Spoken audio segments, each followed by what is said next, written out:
ভাইরাসটা বাংলাদেশে নতুন না, এটা বলেছি আমরা এর আগেও। এটা কত মানে প্রথম ডিটেকশন অনেক আগে, আসলে 2000 কেউ বলেন 17, কেউ বলেন 2001 সাল থেকে। আসলে এটা মূলত এটা ল্যাবরেটরিতে ডায়াগনোস করা, ডিটেক্ট করার এই এফোর্টটা সবসময় দেওয়া হয়নি। এর ফলে এটা সালের পার্থক্য। কিন্তু এটা সাধারণভাবে যে শ্বাসতন্ত্রের যে সকল রোগগুলো হয়, যে ইনফেকশন, সেখানে এই ভাইরাল ফ্লুটা, যেটাকে আমরা কমন কোল্ড নামে চিনি, এই কমন কোল্ড অনেকগুলো ভাইরাস দিয়ে হয়, তার মধ্যে এই ভাইরাসটা দীর্ঘদিন যাবত এটা একটা কারণ।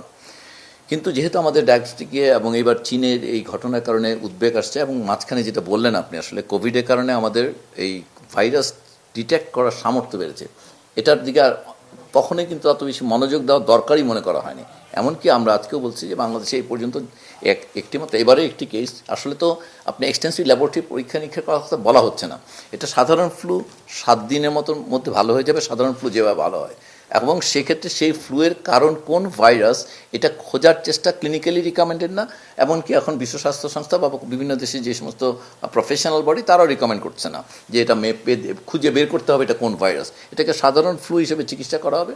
এবং যদি উনি বিশেষ কোনো সমস্যা না থাকে, লাইক উনি যদি খুবই অল্প বয়সী বাচ্চা না হয়, ওনার যদি ইমিউনিটি কম্প্রোমাইজ না হয়, ওনার যদি কিডনি ডিজিজ না থাকে, এবং ওনার যদি সিওপিডি না থাকে, এই ধরনের বিশেষ কোনো রোগ না থাকলে পরে কোমরবিডিটিস, ওনার জন্য এটা একটা সাধারণ ফ্লু। এই বিশেষ ক্ষেত্রে, বিশেষ করে ইমিউনো কম্প্রোমাইজের ক্ষেত্রে বলা হচ্ছে যে সেই ক্ষেত্রে এই ফ্লুটা যে সাধারণ ফ্লু ছাড়িয়ে এটা একটু জটিল হতে পারে। সেটাও সাধারণভাবে সব ক্ষেত্রে হবে না, কারো ক্ষেত্রে হতে পারে। এবং এই ক্ষেত্রে ক্লিনিশিয়ানের জাজমেন্ট, যে উনি যদি চান উনি ওই ক্ষেত্রে এক্সপ্লোর করে দেখতে পারেন যে ওনার আসলে এই ভাইরাসটা আছে কিনা।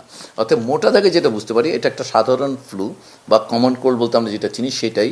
এটার কারণ হিসেবে অনেকগুলো ভাইরাস থাকে, তার মধ্যে এই ভাইরাসটি একটি এই ভাইরাস।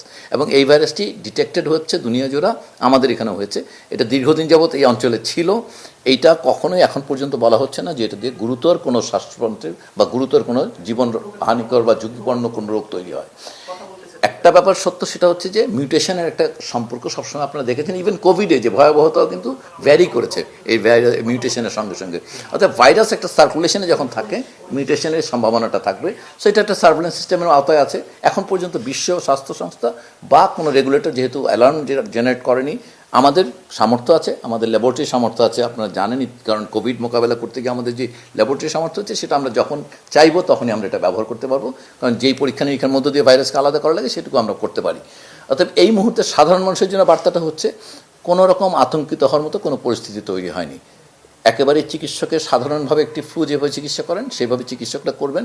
আপনারা এটা সাধারণ যে রোগ, জ্বর কমানো এবং অন্যান্য পরামর্শগুলো মেনে চলবেন।